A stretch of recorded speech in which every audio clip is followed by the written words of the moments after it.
While Mexico percolated with all of its political intrigues down in the capital of Mexico City, the immigrants that were starting to come to Texas from the United States began to assess the reality of their decision. Texas was going to be hard. It was going to be hard to turn this wilderness into any kind of productive land. You know, they were going to live in log cabins for years with dirt floors. It's going to be buggy. It's going to be hot. It's going to be cold. It's going to be tough on your family. You're going to have to live by your wits. You're going to have to hunt for your larder. Go shoot a deer if you're hungry. If you found a buffalo, that was a bonanza. It was just going to be a tough transition from your old life in America to a new life in Texas. In addition, your children would face some pretty tough choices in terms of education.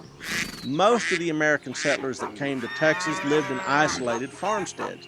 There wasn't a whole lot of social activity, and that meant that you had to see to your children's education on your own, or perhaps combine with some other families and have sort of a homeschool environment for a while if you couldn't afford for an actual tutor.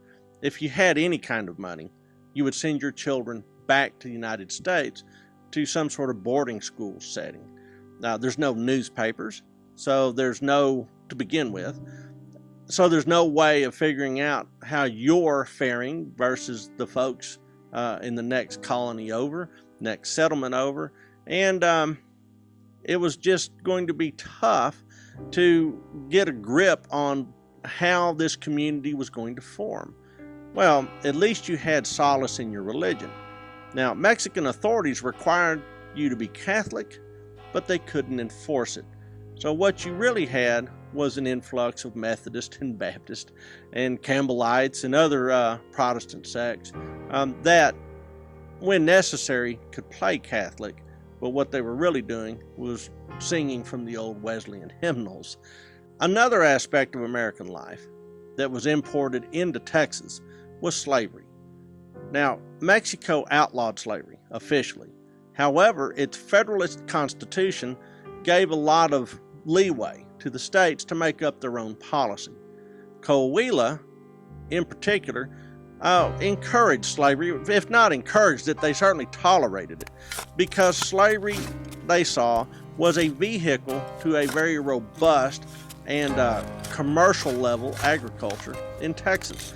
It would provide the circumstances by which agricultural wealth would help to stabilize that Texas frontier. Since Mexico was encouraging American immigration into Texas, what would become of its native Tejano population? After all, some of these people had families that had invested generations of effort to develop the Texas frontier. What would become of them? Well, it turns out there just wasn't a whole lot of them. Maybe 2,500 in 1824 would probably peak out at about 5,000 by the time you get to 1836. Well, where did they live?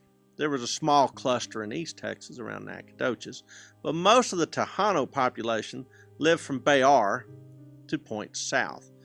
In 1824, the first settlement in Texas, besides the big three, Nacogdoches, Bayard, and La Bahia, Goliad, was founded, and that was the town of Victoria. But during the entire course of the Spanish tenure, this was the first settlement to spring up, and it happened after the Spanish left and Mexico came in. Just not a lot of growth in Texas. A lot of growth along the Rio Grande. Laredo, for instance, had about 2,000 inhabitants, which put it almost on par with Bayard. But north of the Rio Bravo del Norte, the Tejano population remained scattered and sparse. So, there was an issue now that this population might in fact get swamped if Americans immigrated in large numbers. And there was a danger of that. The American colonists in Texas certainly wrote home with what they found, and they talked about the favorable opportunity to gather large tracts of land and that this would be a good place to start over. There had been an economic crisis in the United States about 1819, so there was a lot of people that were hurting economically. And Texas appeared to be sort of an answer to a prayer if you had run out of options back east.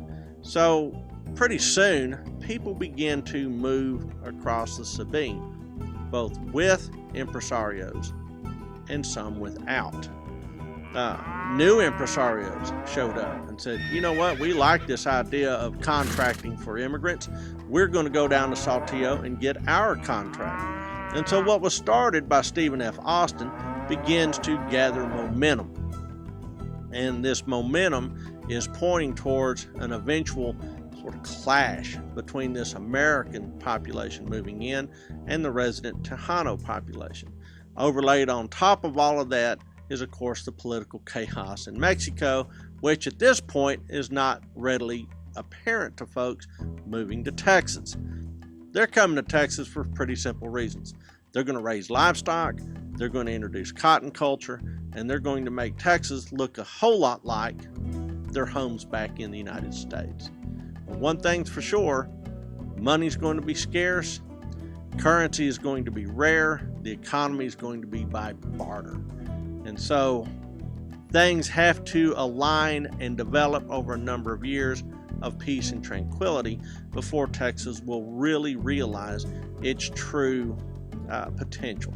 The one thing that everybody is going to have once they come to Texas is land.